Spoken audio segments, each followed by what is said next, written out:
আসসালামু আলাইকুম। আমরা মাছে ভাতে বাঙালি। আমাদের কিন্তু একবেলা মাছ না খেলে চলেই না। আজকে আপনাদের সাথে শেয়ার করছি আমাদের বাঙালিদের অতি প্রিয় পুঁটি মাছ ভুনা রেসিপি। গ্রামীণ পদ্ধতিতে খুবই অল্প মশলায় মুখে লেগে থাকার মতো এই পুঁটি মাছের রেসিপিটি থাকলে গরম ভাতের সাথে আর কিছুই লাগবে না। আশা করছি রেসিপিটি আপনাদের কাছে ভালো লাগবে। তাহলে পুরো ভিডিও জুড়ে আমার পাশেই থাকবেন প্লিজ। আজকের এই মজাদার পুঁটি মাছ ভুনা করার জন্য এখানে আমি নিয়েছি পুঁটি মাছ।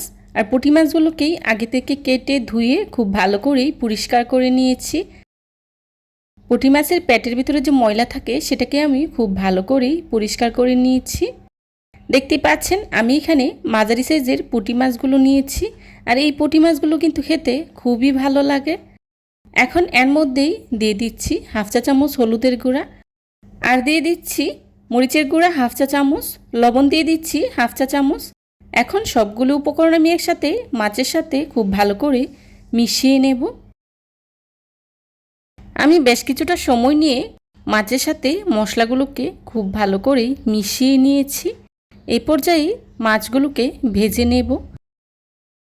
মাছগুলো ভাজার জন্য চুলায় একটি প্যান বসিয়ে তার মধ্যেই দিয়ে দিচ্ছি রান্না করার রেগুলার তেল 2 টেবিল চামচ। তেলটা হালকা গরম হয়ে আসলেই দিয়ে দিচ্ছি আগে থেকে ম্যারিনেট করে রাখা পুঁটি মাছগুলো। এবার পুঁটি মাছগুলোকে আমি উল্টে পাল্টে খুব ভালো করেই ভেজে নেব। আপনারা চাইলে কিন্তু এই পুঁটি মাছগুলোকে না ভেজে কষিয়েও রান্নাটা করে নিতে পারেন। তবে যেভাবেই রান্নাটা করেন না কেন পুঁটি মাছগুলো খেতে কিন্তু খুবই ভালো লাগে। মাছগুলো এক পাশ হয়ে গিয়েছে, এবার উল্টে দিচ্ছি। আর এভাবে উল্টে পাল্টে মাছগুলোকে আমি ভেজে নিয়েছি। আমি মাছগুলোকে হালকা ভেজে নিয়েছি। আপনারা চাইলে কড়া করেও ভেজে নিতে পারেন, তবে মাছগুলো হালকা ভেজে নিলেই খেতে বেশি ভালো লাগে। ভাজা হয়ে গিয়েছে, এবার চুলা থেকে নামিয়ে নিচ্ছি। এখন প্যানে আমি আরও কিছুটা তেল দিয়ে দিচ্ছি। তেলটা গরম হয়ে আসলেই দিয়ে দিচ্ছি পেঁয়াজ কুচি। এখন পেঁয়াজটাকে আমি হালকা ভেজে নেব। আমি এখানে 1 কাপ পেঁয়াজ কুচি ব্যবহার করেছি। আর ছোটো মাছ রান্নার ক্ষেত্রে পেঁয়াজটা একটু বেশিই দিতে হয়। এখন পেঁয়াজটাকে আমি হালকা ভেজে নেব।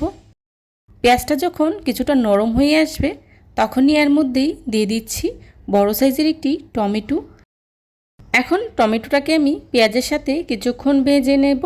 ভাজা হয়ে গেলেই দিয়ে দিচ্ছি লাল মরিচের গুঁড়া 1 চা চামচ, হলুদের গুঁড়া হাফ চা চামচ, দিয়ে দিচ্ছি জিরা গুঁড়া হাফ চা চামচ, হাফ চা চামচ দিয়ে দিচ্ছি লবণ, আর দিয়ে দিচ্ছি হাফ কাপ পানি।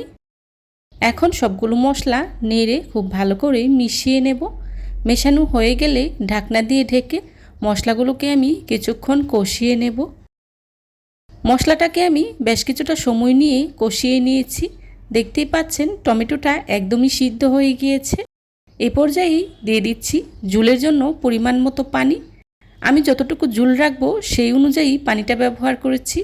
আপনারা আপনাদের প্রয়োজন অনুযায়ী ব্যবহার করবেন। পানিটা যখন এভাবে বলক উঠতে শুরু করেছে তখনই এর মধ্যেই দিয়ে দিচ্ছি আগে থেকে ভেজে রাখা পুঁটি মাছগুলো। এখন নেড়ে খুব ভালো করে মিশিয়ে নিচ্ছি। মেশানো হয়ে গেলেই দিয়ে দিচ্ছি কাঁচামরিচ 5টি। আমরা কিন্তু ছোটো মাছ খেতে সবাই ভীষণ পছন্দ করি, তবে অনেকেই আছেন কাটার বয়ে ছোটো মাছ খেতে চান না। কিন্তু বড় মাছ থেকে ছোটো মাছ অনেক বেশি টেস্টি হয় আর পুষ্টিগুণে ভরপুর। আমার রান্নাটা প্রায় হয়ে গিয়েছে। দেখতেই পাচ্ছেন ঝোলটা অনেকটাই মাখো মাখো হয়ে এসেছে। এই পর্যায়েই দিয়ে দিচ্ছি উপর থেকে ধনিয়া পাতা কুচি। ধনিয়া পাতাটা অবশ্যই দেওয়ার চেষ্টা করবেন, এতে করে তরকারিটা খেতে ভীষণ ভালো লাগে। এখন নেড়ে খুব ভালো করে মিশিয়ে নিচ্ছি। খুবই অল্প মশলায় রান্নাটা কিভাবে অনেক বেশি মজা করে তৈরি করা যায় সেই রেসিপিটাই আজকে আপনাদের সাথে শেয়ার করেছি। আরেকটা কথা বলে নিচ্ছি, ছোটো মাছ রান্না করার সময় খুব বেশি নাড়াচাড়া করবেন না, তাহলে কিন্তু মাছটা ভেঙে যাওয়ার সম্ভাবনা থাকে। আমার ছোটো মাছ রান্নাটা অলমোস্ট ডান। আশা করছি আজকের এই সহজ গ্রামীণ পদ্ধতিতে পুঁটি মাছের রেসিপিটা আপনাদের কাছে খুবই ভালো লেগেছে। যদি ভালো লেগে থাকে তাহলে অবশ্যই লাইক কমেন্ট শেয়ার করতে বলবেন না।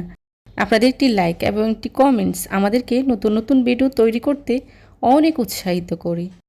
যারা এতক্ষণ ধৈর্য সহকারে আমার ভিডিওটি দেখেছেন তাদেরকে জানাই অসংখ্য ধন্যবাদ।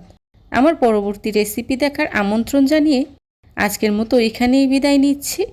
সবাই ভালো থাকবেন, সুস্থ থাকবেন। আল্লাহ হাফেজ। আসসালামু আলাইকুম।